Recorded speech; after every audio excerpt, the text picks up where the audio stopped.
Hey guys, Rich from Rich Mid Gaming. Hope everyone is doing fantastically well. And today I want to talk about something that is raising its head more and more, I would say, not just in the Marvel Crisis Protocol community, but in the wargaming community across the board. And that is 3D printing. Now, what I want to cover in this video are my thoughts on when it's appropriate, when it's not appropriate, and what we should be doing as wargamers to make sure that, yes, whilst we may go down the route of 3D printing, we continue to support these great companies that are making games for us as well. So first of all, what is 3D printing? Now, I'm not going to go into what 3D printing actually is. That wouldn't make anybody sense. Everybody watching this video will probably know what 3D printing is. But I want to put it into three different categories because I think it's really important because not all 3D printing is equal and it's appropriate to use some all of the time, but some none of the time, depending on what it is you are doing. So the first category I want to say is terrain, 3D terrain.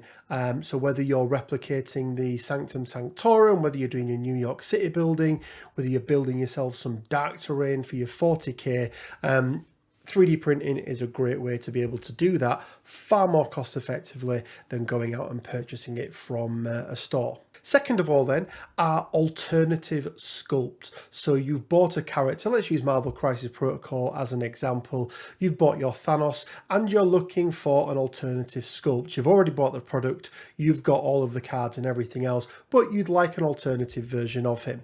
And thirdly are models that don't exist anywhere else at the moment, at least in the game that you are playing.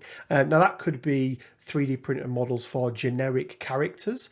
So you may be playing Dungeons and Dragons and you want an elf or a warrior or something like that. Or it could be something like this one here, which is the Mandalorian that I use as a stand-in for Boba Fett when I'm playing some Star Wars Legion games. And I think it's really important to make sure that we differentiate between the different types of 3D printing, because as I mentioned, I'm going to go through a few scenarios here where I think it is and isn't appropriate to use each of those types. Now, there are three different scenarios that I want to talk about because I do believe there are really three different types of games that we play as wargamers.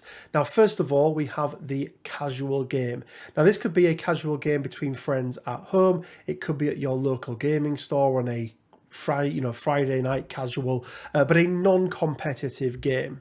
Now, I'm a firm believer that as long as you have sought permission from everybody that is joining you in that game, that using all three of those types of 3D printing is absolutely fine. So terrain, absolutely fine, not a problem there. Alternative sculpts, I think, can be really nice and bring some different dynamism to the game. And then lastly, the characters that don't exist in the game that you want. So you may have 3D printed Silver Surfer, for example, for Marvel Crisis Protocol. I think that's absolutely fine to play casually. And I go one step further and say that if you've already spoke to your opponent about it and you actually want to build a custom card for your favourite character, I think that's absolutely fine. Just bear in mind that not everybody will want to go down that route, so it's always worth gaining permission beforehand. Secondly then is competitive games that are run by somebody else, whether it be a local gaming store, whether it's a tournament organizer that's put on an event. These tend to be events that you're turning up to. They hold some form of ranking in them, whether there's a prize pool, whether it's on Longshanks and there's a ranking and all that kind of good stuff, using the proper official rules. And you want to make sure that you have all of the correct cards and everything else. So for this one, any custom cards or anything like that are pretty much off the table.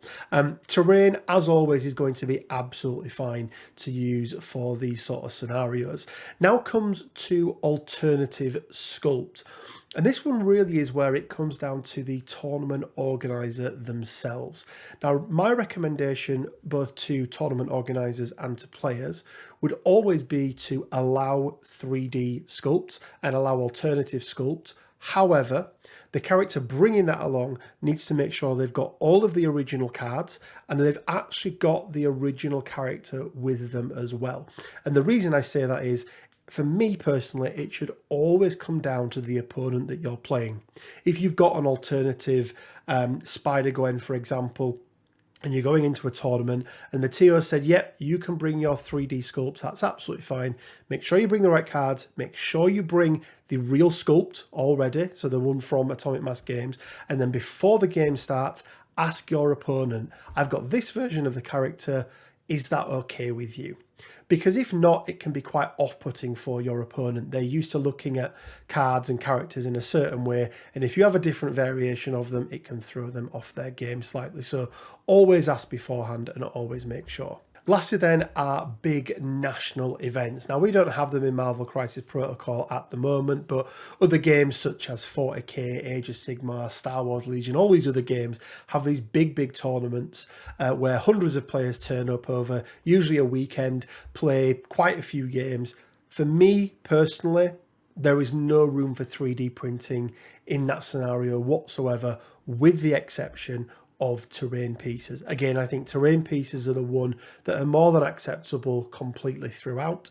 But I think if you are turning up and you're playing a game that is organized by the makers of the game, the least you can do is show that respect and turn up with the product that you've bought. And I want to touch on that product that you've bought part, because it's really important. I think if you are going to use alternative sculpts, you as an individual should make sure that you have purchased that model itself. Like I say, you want to use your Thanos, make sure you've bought the actual sculpt of Thanos. If we don't support these companies and we just go down the route of 3D printing, then these companies won't exist. These game systems won't exist. So we need to make sure that we are supporting them. And rules apply, guys, right? If you can't afford to buy a Thanos, for example, you shouldn't go out and spend £25 on a 3D printed Thanos. You should wait, maybe buy something else, or even save up for a month or so and then go out and buy it. Because as I say, if all we did was buy 3D printing, then these game modes or these games won't exist and we'll have nothing to play, which is not good for anyone.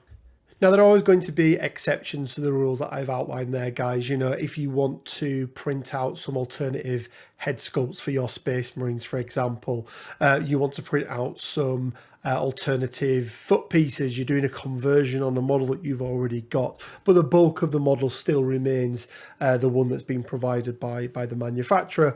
Again, I think that's absolutely fine. I think you just need to make sure that the majority of the model is the model that you've got from the vendor themselves, so somebody can look at that and see that it is a Spider-Gwen, for example. But let me know down in the comment section below, do you think I'm way off the mark? Do you think that 3D printing should just be allowed? The one thing I will say, and a lot of people talk about, is the cost of things. And especially in games like Star Wars Legion, like Marvel Crisis Protocol, there isn't just the cost of manufacturing the models. If all Atomic Mass games or Fantasy Flight games or anybody else had to do was pay for the cost of the model, they would be on par with the 3D printed models that were out there. The problem is that, especially if you're looking at a licensed product, there's the game itself that needs to be paid for. That just doesn't appear out of thin air. It takes people time and effort to be able to test out new characters and all those sorts of things. But also there's the licensing fee. A license fee has to be paid, I gather, every year, or at least for once off during the duration of the contract, to Disney or whoever else it is who you're paying your license fee to. And 3D printers do not have that additional cost. So there's always that to take into consideration as well. So they're my thoughts, guys. That's a quick guide to when we should and shouldn't be using 3D printing. Like I say, there are some really cool models out there. I have very few. This is one of the very few that I own, which is my Mando. He did come with a little baby Yoda that is somewhere. I couldn't find it. I've got lots of 3D printed terrain that I use for various things, but I am a firm believer in that if you're going to use a 3D printed version of it, make sure you've bought that from the actual game system itself, because otherwise these games won't be around long enough for us to enjoy those 3D printed models. That's it for today. Short, sweet one. Leaves me with just enough time to say stay well, keep safe, and until next time, bye for now.